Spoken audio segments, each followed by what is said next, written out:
ವಾಗಿರುವ ವಿಧಾನ ಪರಿಷತ್ ಸ್ಥಾನಕ್ಕೆ ಉಪಚುನಾವಣೆಯನ್ನ ಘೋಷಣೆ ಮಾಡಲಾಗ್ತಾ ಇದೆ. ಶ್ರೀನಿವಾಸ್ ಪೂಜಾರಿಯಿಂದ ತೆರವಾಗಿರುವಂತಹ ಜಾಗಕ್ಕೆ October 21ಕ್ಕೆ election fix.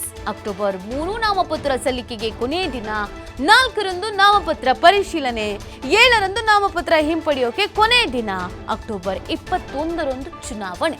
Dakshina Kannada, ಉಡುಪಿಯಲ್ಲಿ ಮಾದರಿ ನೀತಿ ಸಂಹಿತೆ ಜಾರಿಯಾಗ್ತಾ ಇದೆ. ದಕ್ಷಿಣ ಕನ್ನಡ ಮತ್ತು ಉಡುಪಿ ಜಿಲ್ಲೆಗಳ ಸ್ಥಳೀಯಾಡಳಿತಗಳ ಜನಪ್ರತಿನಿಧಿಗಳಿಂದ ಮತದಾನವನ್ನು ಮಾಡಲಾಗುತ್ತೆ. ಒಟ್ಟು 392 ಮತಗಟ್ಟೆಗಳಿದ್ದು 6037 ಮತದಾರರಿದ್ದಾರೆ.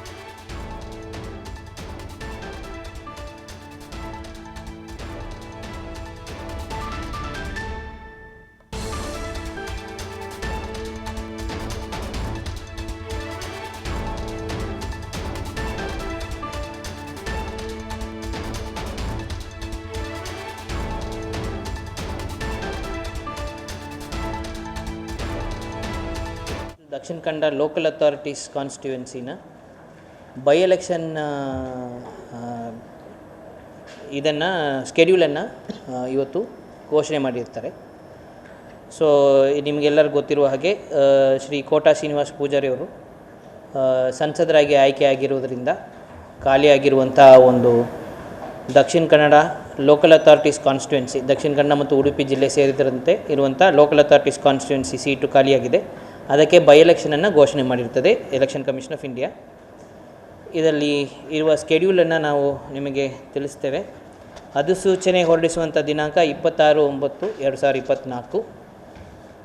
ನಾಮಪತ್ರ ಸಲ್ಲಿಸುವ ಕೊನೆಯ ದಿನಾಂಕ, ಸೊ ಅಧಿಸೂಚನೆ ಹೊರಡಿಸುವ ದಿನಾಂಕದಿಂದ ನಾಮಪತ್ರ ಸಲ್ಲಿಕೆ ಪ್ರಾರಂಭ ಆಗ್ತದೆ.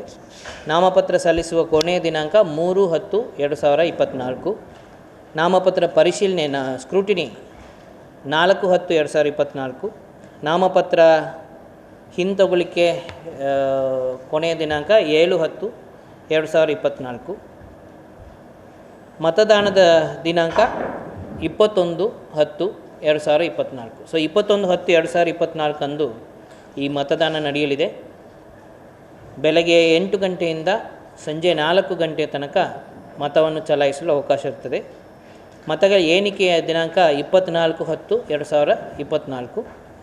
ಚುನಾವಣೆ ಮುಕ್ತಾಯ ಆಗುವಂಥ ದಿನಾಂಕ ಅಂದರೆ ಚುನಾವಣೆ ಪ್ರಕ್ರಿಯೆ ಅಫಿಷಿಯಲ್ ಆಗಿ ಮುಕ್ತಾಯ ಆಗುವಂಥದ್ದು 28/10/2024. ಈ ಸ್ಕೆಡ್ಯೂಲ್ ಇದೆ. ಸೊ 21ನೇ ತಾರೀಕು ಎಲೆಕ್ಷನ್ ಇದೆ, 24ನೇ ತಾರೀಕು ಕೌಂಟಿಂಗ್ ಇದೆ. ಒಟ್ಟಾರೆಯಾಗಿ 6037 ಮತದಾರರು ಈ ಒಂದು ಎಲೆಕ್ಷನಲ್ಲಿ ವೋಟನ್ನು ಚಲಾಯಿಸಲಿರ್ತಾರೆ. ಒಟ್ಟು 234 ಮತಗಟ್ಟೆಗಳು ದಕ್ಷಿಣ ಕನ್ನಡದಲ್ಲಿ, ಉಡುಪಿಯಲ್ಲಿ 158, ಒಟ್ಟು 392 ಮತಗಟ್ಟೆಗಳಲ್ಲಿ 6037 ಜನ ಮತವನ್ನು ಚಲಾಯಿಸಲಿದ್ದಾರೆ.